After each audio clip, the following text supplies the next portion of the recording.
সুলতান মাহমুদ গজনবী রহমতুল্লাহ আলাইহি 1000 বছর আগের আফগানিস্তানের জমিনের ঘটনা। গজন এটা ওইখানেরই একটা জায়গার নাম। উনি 17 বার ভারতে আক্রমণ করছে। শেষবার সোমনাথ মন্দির আক্রমণ করছে। কত বড় আল্লাহওয়ালা! যেই দিন সোমনাথ মন্দির ভারতের বিজয় হয়েছে সেই দিন রাতের বেলায় স্বপ্ন দেখা খলিফাতুল মুসলিমিন ওমর ইবনুল খাত্তাবের সাথে সাক্ষাৎ হয়েছে। ওমর ইবনুল খাত্তাবকে জিজ্ঞাসা করছে, আমিরুল মুমিনিন, আমরাও ইসলামী খেলাফত কায়েম করেছি, যুদ্ধ করি, নামাজ রোজা জিকির আসকার নওয়াফেল সব ইবাদত তো আমরা করি, আপনাদের মধ্যে আর আমাদের মধ্যে পার্থক্য কি? 1000 বছর আগের মুজাহিদ আল্লাহওয়ালা আলেম বাদশার কথা বলছি। উনি যখন ওমরে ফারুককে এই প্রশ্ন করছে, ওমরে ফারুক রাদিয়াল্লাহু তাআলা আনহু উত্তর দিচ্ছে, আমাদের সাহাবায়ে কেরামের দল তোমাদের মতো মুসলমানদেরকে যদি দেখতো তাহলে তোমাদেরকে বলতো কাফের, আর তোমরা যদি আমাদের মতো মুসলমানদেরকে দেখতা বলতা পাগল। আমরা 1000 বছর দূরের মানুষ, কিন্তু আমরা 1000 বছর দূরের মানুষ। 1000 বছর আগের আল্লাহওয়ালা মুজাহিদ, আল্লাহওয়ালা বাদশাহ, আল্লাহওয়ালা নামাজি, এত বড় বুজুর্গ মুজাহিদ, তার বেলায় যদি এই হয়, 1000 বছর পরে আমগো হুজুরগো আর সাধারণ কারো বেল আছে? সুলতান মাহমুদ গজনবী হরিণ শিকার করতে করতে এক তাঁবুর ভিতরে ওনার হরিণটা যায় ঢুকছে। ঢোকার পরে হরিণের পিছন পিছন উনিও তাঁবুতে গেছে। যাওয়ার পরে এক গ্রাম্য মূর্খ লোক হরিণটাকে সরায়া দিয়া বলতেছে, এই হরিণ শিকার করা যাবে না। বলে কেন? বলে হরিণ বিপদে পড়ছে। হরিণ বিপদে পড়ে আমার কাছে সাহায্য নেওয়ার জন্য আমার তাঁবুতে ঢুকছে। আপনি বাদশাহ হন আর যেই হন না কেন, আমার জান দিয়ে হইলেও আমি আমার মেহমানকে হেফাজত করব। সততা অনিষ্ঠতা কি পরিমাণ হতে পারে! বাদশাহ তার এই কথা শুনে অবাক হয়ে গেছে। বাদশাহ হরিণ তো শিকার করে নাই, বরং উল্টা তার ভক্ত হয়ে গেছে। এই হলো এই জাতি সুবহানাল্লাহি ওয়া বিহামদিহি। বোঝানোর উদ্দেশ্য হলো, যখন বিপদে আসছে দেশের সব মানুষ ওলামায়ে কেরামের ছায়াতলে আসছে। আজকে এই আফগানিস্তানের থেকে শান্তির দেশ কি পৃথিবীতে আছে নাকি? তো আমাদের হুজুররাও চাইতেছে পুরা জাতিকে এক করতে, আমরা হুজুররা সব এক হইতে এবং নিঃস্বার্থভাবে আমরা খেদমত করতে। কিন্তু শত্রু ভিতরেও আছে, বাহিরেও আছে, কাছের মানুষও আছে, দূরের মানুষ তো আছেই, মুসলমানদের মধ্যেও আছে, কাফের মধ্যেও আছে। এত শত্রুর মধ্যে আঙ্গ তো আগায় যাওয়া লাগবে নাকি থাইমা যাবো? জীবনে যা হোক সামনে তো আগায় যাওয়া লাগবে। শত্রুতার পর্যায়টা বলি আমি। আলহামদুলিল্লাহ, বলেন আমার কি লাভ আছে? জুলাই মাস তো আন্দোলনে গেল, আগস্ট মাসের 5 দিন আন্দোলনে গেল। আন্দোলনের পরে আমি হুজুর মানুষ, আমার এই জায়গায় কোনো রাজনৈতিক স্বার্থ নাই।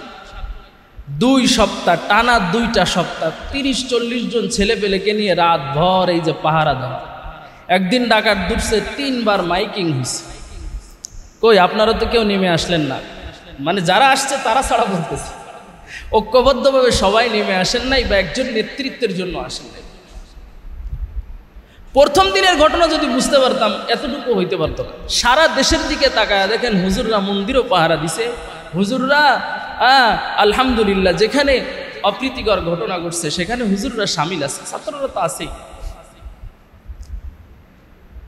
এরপরে কিছুদিন পরেই চলে আসলো বন্যায় 3 বার আমাদের ফেনীতে যাওয়া হয়েছে। আমি নিজে 3 বার গেছি।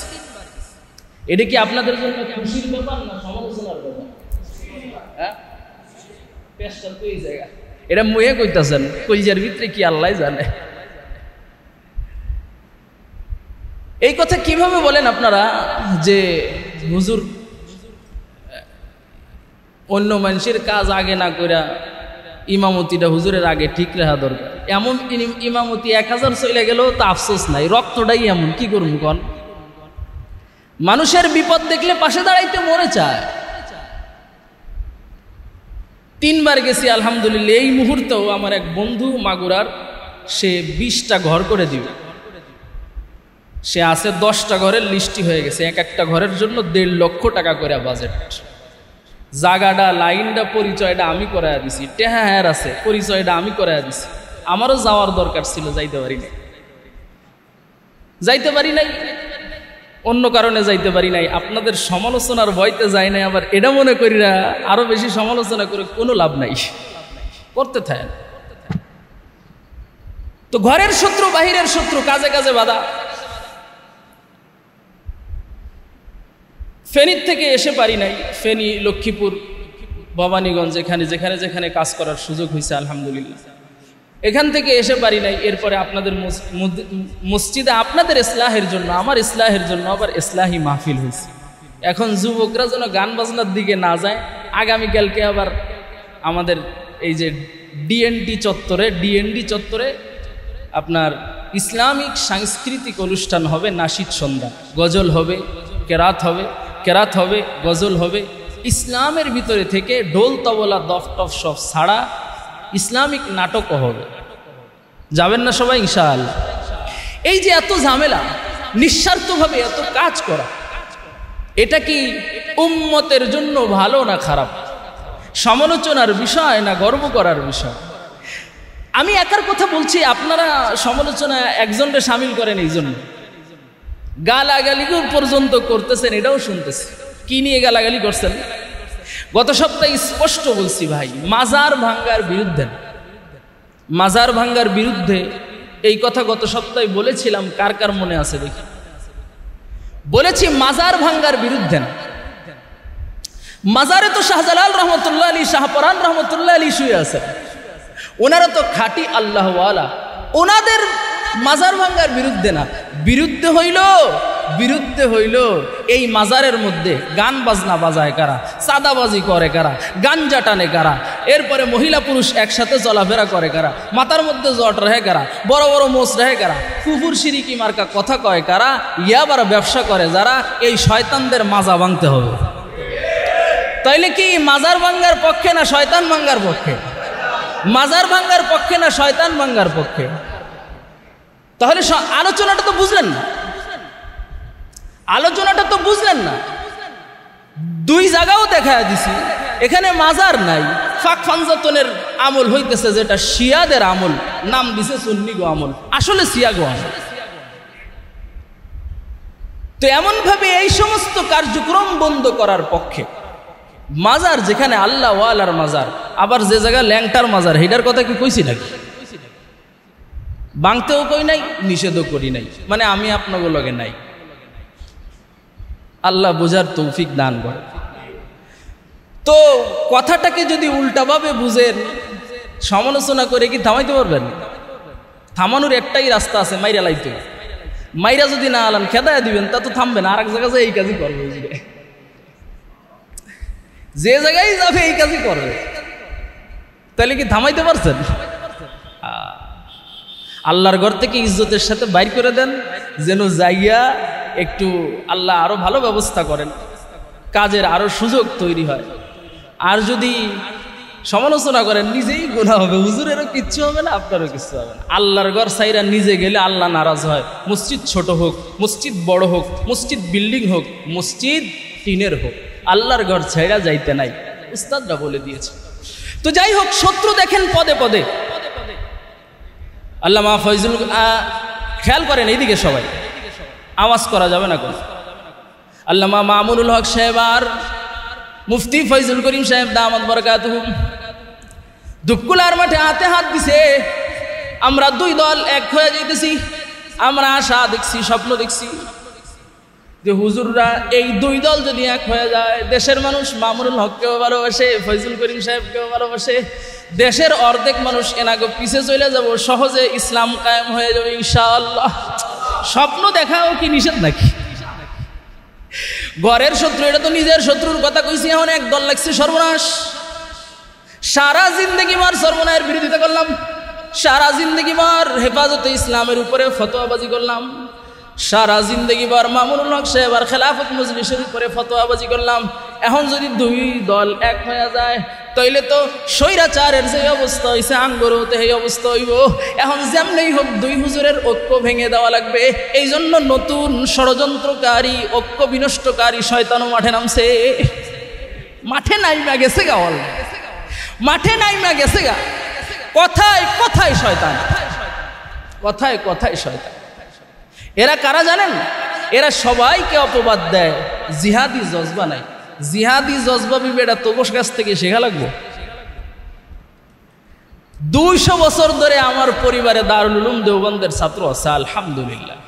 মানে আমার বড় আব্বা হাতে মোহাম্মদ সাহেব রহমতুল্লাহ আলাইহি দারুল দেওবন্দের ছাত্র, হিন্দুর সাথে যুদ্ধ করছে।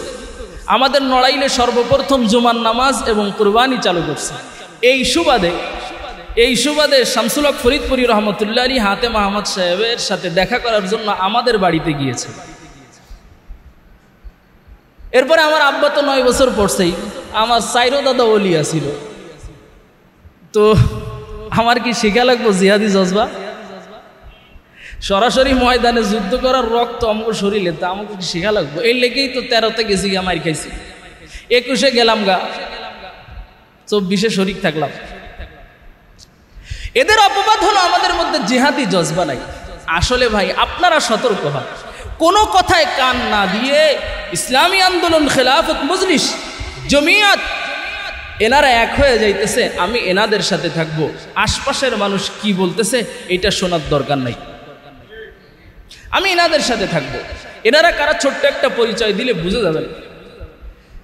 পরিচয়টা হইল যেই 9/11-এর ঘটনা বললাম। বলেন তো 9/11-এর ঘটনা কি উসামা বিন লাদেন ঘটাইছে না আমেরিকা ঘটাইছে? আমেরিকা ঘটাইছে। যারা আমাদের উপর জিহাদি জজবা নাই, জিহাদ চাই না, এই অপবাদ দেয়, নাউযুবিল্লাহি মিন যালিক। আপনারা জানেন আমাদের বাংলাদেশ থেকে 90-এর দশকে যেই যুদ্ধ হয়েছিল, এই যুদ্ধে হাজার হাজার মুজাহিদ বাংলাদেশ থেকে আফগানিস্তানে গেছিল। জানেন আপনারা? জানেন তো আপনারা? গেছিল। সেই সময় কিন্তু এইসব ফতোয়াবাজি আসিল না। তো দোষটা চাপাইছে হলো আফগানিস্তানের উপরে, কিন্তু আফগানিস্তান এই ঘটনা ঘটায় নাই। এখন আমরা জানি ডক্টর ইউনূস সাহেব দেশে দায়িত্বে আছেন, সবাই জানে উনি আমেরিকানপন্থী না ভারতপন্থী? আমেরিকানপন্থী। আর 9/11-এর ঘটনা ঘটাইছে কারা? আমেরিকা। মশলা বুঝেন, জবাব দেন। ডক্টর ইউনূস সাহেব কোন পন্থী? আমেরিকানপন্থী। আর 9/11-এর ঘটনা ঘটায় আফগানিস্তানের উপরে দোষ দেশে এই কাজও করছে কারা? আমেরিকা। এখন আমগো দেশের এই জিহাদি চেতনা আলারা যারা ঐক্য ভাঙতে চাইতেছে, হ্যাঁ এই সমস্যা, হ্যাঁ এই সমস্যা না, ঐক্য হওয়া সম্ভব না, ঐক্যকরণ যাবে না, হয়তো আগেই কাফুর হয়ে গেছে, এর লগে আবার কে ঐক্য? এই যে মাসালা, ভুল মাসালা। প্রত্যেকটা মুনাজারা করার মতো মাসালা, কিন্তু পাগলের সাথে তো মুনাজারা করা যায় না। তো এখন